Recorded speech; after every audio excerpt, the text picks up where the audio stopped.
Subscribe कीजिए हमारे YouTube channel Islamic world को और इस बेल आइकन को दबाना ना भूलिए हर रोज नया इस्लामिक वीडियो देखने के लिए। शुक्रिया। दोस्तों, रमजान का मुबारक महीना शुरू हो चुका है और साथ ही इसी महीने की 14 तारीख को हिंदुओं का एक बड़ा त्यौहार होली भी है और इसी दिन यानी कि 14 तारीख को ही रमजान मुबारक का जुमा भी है। बस इसी बात को देखते हुए उत्तर प्रदेश के मुख्यमंत्री योगी आदित्यनाथ ने रमजान को लेकर अपनी तरफ से एक एडवाइजरी जारी की है और अपने 5 खास नए नियम बनाए हैं जिनके बारे में जानना हर मुसलमान के लिए बहुत जरूरी है। आज हम आपको इसी के बारे में बताने वाले हैं कि रमजान को लेकर उत्तर प्रदेश के मुख्यमंत्री योगी आदित्यनाथ ने क्या बड़ा बयान दिया है और 5 ऐसे कौन से खास नए नियम बनाए हैं जिनको लेकर योगी सरकार ने अपने आला अधिकारियों को सख्त निर्देश दिए हैं।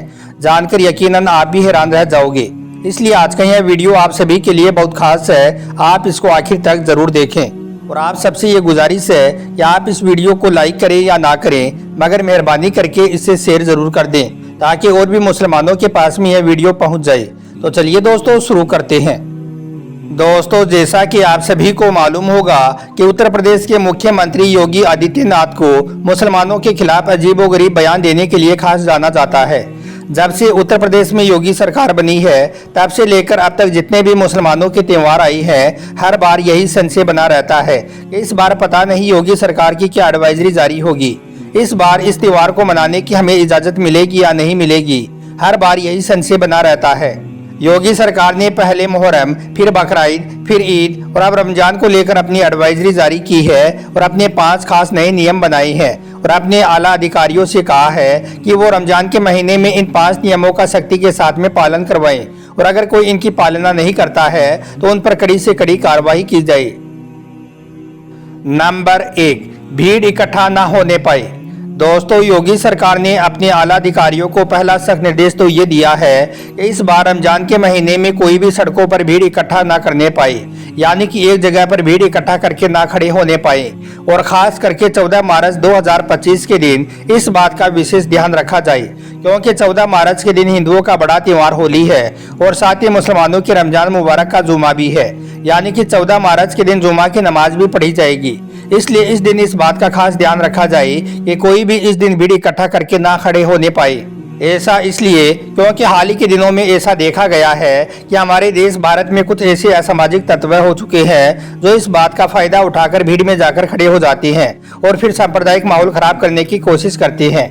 इसलिए योगी सरकार ने इस बार रमजान के महीने में अपने आला अधिकारियों को सख्त निर्देश दिए हैं कि वो संवेदनशील इलाकों में मॉनिटरिंग करना शुरू कर दें और माहौल खराब करने वालों को किसी भी हाल में बख्शा न जाए, उन पर कड़ी से कड़ी कार्रवाई की जाए। हम आपको बता दें कि योगी सरकार का यह फरमान सुनकर पुलिस जगह जगह पर सतर्क हो चुकी है, यानी कि हमारे देश भारत में होली का त्यौहार और रमजान शरीफ का जुमा शांति और भाईचारे के साथ में मने, इसलिए पुलिस सबसे ही अलर्ट हो चुकी है और संवेदनशील और अति संवेदनशील इलाकों में मॉनिटरिंग करनी शुरू कर दी है क्योंकि इसके लिए योगी सरकार ने अपने आला अधिकारियों को सख्त निर्देश दिए हैं और कहा है कि वो इस बार रमजान के महीने में इस बात का सख्ती के साथ पालन करवाने की कोशिश करें। नंबर 2, लाउड स्पीकर की आवाज धीमी रखी जाए। दोस्तों, जैसा कि आप सभी को मालूम है कि रमजान का महीना शुरू हो चुका है और इस महीने में सुबह सेहरी के वक्त बार बार मस्जिदों से आवाज लगाई जाती है, फिर अजान होती है और फिर नमाज होती है। इसी तरह से फिर शाम को इफ्तारी के वक्त सायरन बजते हैं, मस्जिदों से रोजा खोलने की आवाज लगाई जाती है। बस इसी बात को देखते हुए इस बार योगी सरकार ने एक एडवाइजरी जारी की है जिसमें अपने आला अधिकारियों को सख्त निर्देश दिए हैं कि जितने भी मस्जिदों के ऊपर लाउड स्पीकर लगे हुए हैं उनकी आवाज़ को धीमा रखा जाए, यानी कि किसी भी मस्जिद के लाउड स्पीकर में जोर जोर से ना बोला जाए और ख़ास तौर से सुबह सेहरी के वक्त बेवजह शोर शराबा ना किया जाए। इस बात को लेकर योगी सरकार ने अपने आला अधिकारियों को सख्त निर्देश दिए हैं कि वो इस बार रमजान के महीने को लेकर किसी भी तरह की कोई अनदेखी ना करे और इन नियमों का सख्ती के साथ में पालन करें। नंबर 3, ड्रोन कैमरों से नजर रखी जाए। दोस्तों, योगी सरकार ने अपने आला अधिकारियों को तीसरा सख्त निर्देश ये दिया है कि इस बार रमजान के महीने में पूरे प्रदेश में कहीं पर भी अगर कोई माहौल खराब होता है तो ऐसी जगहों पर फौरन ही धारा 144 लगाते हुए वहां पर नियमों का सख्ती के साथ में पालन करवाया जाए। और यही नहीं, फौरन ही ऐसी जगहों पर सादी वर्दी में महिला और पुरुष पुलिस को तैनात किया जाए और ड्रोन कैमरों से ऐसी जगहों की खास निगरानी रखी जाए। इसका मतलब ये है कि इस बार रमजान के महीने में योगी सरकार ने अपने आला अधिकारियों को यह सख्त निर्देश दिए हैं कि इस बार रमजान के महीने में ड्रोन कैमरों से लोगों पर नजर रखी जाए और जगह जगह पुलिस को तैनात किया जाए ताकि कहीं पर भी कोई सांप्रदायिक माहौल खराब ना हो सके। इसके साथ ही जगह जगह पर गाड़ियों की और बाइकों की चेकिंग भी की जाए और अगर कोई पुलिस की कार्रवाई में दखल अंदाजी करने की कोशिश करता है तो उस पर फौरन ही कड़ी से कड़ी कार्रवाई की जाए। इसके अलावा योगी सरकार ने अपने बयान में यह भी कहा है कि इस बार रमजान के महीने में कोई भी मुसलमान मस्जिद के बाहर यानी कि सड़क पर खड़े होकर नमाज ना पढ़ने पाए, यानी कि सिर्फ मस्जिद के अंदर ही नमाज पढ़ी जाए। अगर पहली बार में लोग ज्यादा हो रही हैं तो 2 बार में करके नमाज पढ़ी जाए, लेकिन मस्जिद के अंदर ही पढ़ी जाए, बाहर सड़कों पर नमाज ना पढ़ी जाए। इसके लिए जितनी भी बड़ी बड़ी मस्जिदें हैं उनके आगे पुलिस की तैनाती रखी जाएगी ताकि किसी भी तरह का कोई माहौल खराब ना हो सके। नंबर 4, सोशल मीडिया पर निगरानी रखी जाए। दोस्तों, योगी सरकार ने इस बार रमजान के महीने में अपने आला अधिकारियों के लिए चौथा फरमान यह जारी किया है कि वो इस बार रमजान के महीने में सोशल मीडिया पर 24 घंटे खास निगरानी रखे। कोई भी रमजान के महीने में सोशल मीडिया के जरिए से किसी भी तरह की कोई अफवाह न फैलाने पाए, यानी कि कोई भी सोशल मीडिया पर किसी भी तरह की कोई आपत्तिजनक पोस्ट न करने पाए। और खास करके 14 मार्च के दिन इस बात का खास ध्यान रखा जाए क्योंकि उस दिन हिंदुओं का बड़ा त्योहार होली है और मुसलमानों के रमजान का जुम्मा भी है। इसलिए इस बार कोई भी सोशल मीडिया पर गलत पोस्ट डालता है या फिर अफवाह फैलाता है तो उस पर कड़ी से कड़ी कार्रवाई की जाए। और यही नहीं, इसके अलावा योगी सरकार ने अपने आला अधिकारियों को यह भी सख्त निर्देश दिए हैं कि जो लोग भड़काऊ बयान देते हैं ऐसे शरारती तत्वों के साथ जीरो टॉलरेंस की नीति अपनाई जाए। ऐसे लोगों पर खास नजर रखी जाए और फिर उन पर कड़ी से कड़ी कार्रवाई की जाए और सोशल मीडिया पर 24 घंटे खास निगरानी रखी जाए।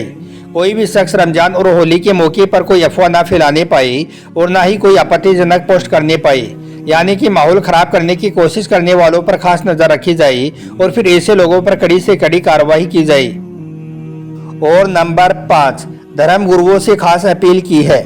दोस्तों, इस बार रमजान के महीने को लेकर योगी सरकार ने मुस्लिम धर्म गुरुओं से खास अपील की है कि वो मुसलमानों को इस बारे में समझाएं।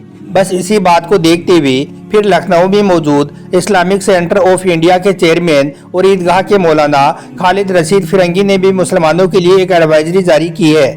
मौलाना रशीद फिरंगी ने मुसलमानों से अपील की है कि वो रमजान के इस मुबारक महीने में नेक और अच्छे काम करे और अपने लिए, अपने देश भारत की सलामती के लिए, आपसी भाईचारे के लिए अल्लाह ताला से दुआ करे।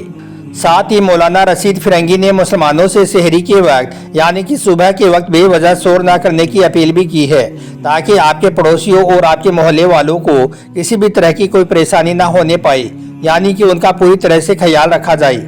इसके अलावा मौलाना रशीद ने मुसलमानों से यह भी अपील की है कि रमजान का महीना बहुत मुबारक और बाबरकत महीना है, इसलिए इस पाक महीने को इबादत में गुजारें। सहरी के लिए बार बार माइक में ऐलान ना किया जाए, साथ ही सुबह के वक्त किसी भी तरह का कोई शोर शराबा ना किया जाए।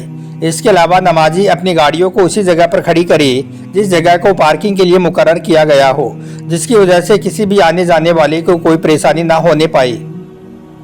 दोस्तों, इसके अलावा मौलाना रशीद फिरंगी ने यह भी कहा है कि रमजान के महीने में बड़े पैमाने पर रोज़ा इफ्तियार पार्टियां रखी जाएं और उनमें खास तौर पर गरीबों को शामिल किया जाए। और यही नहीं, अपने माल का जो 2.5% हिस्सा है वो गरीबों में बांटा जाए। याद रखिए, रमजान का महीना रहमतों और बरकतों वाला महीना है, इसलिए आप इस पाक महीने में अल्लाह ताला की खूब इबादत करें और नेक और अच्छे काम करें। लेकिन इसके साथ ही आप इस महीने में कोई भी ऐसा वैसा काम भी ना करें जिसकी वजह से आपको या फिर आपकी कौम को किसी भी तरह की कोई परेशानी का सामना करना पड़े। इसलिए आप इस महीने में कोई भी गलत काम ना करें और इन 5 नियमों का आप सख्ती के साथ में पालन करें। अल्लाह ताला से दुआ है कि अल्लाह पाक हम सबको रमजान के इस मुबारक महीने में बुराई से दूर रखे और नेक और अच्छे काम करने की तौफीक अता फरमाए। आमीन, अल्लाहुम्मा आमीन। एक बार आप भी कमेंट बॉक्स में आमीन जरूर लिख दें। आपका वीडियो देखने के लिए बहुत बहुत शुक्रिया।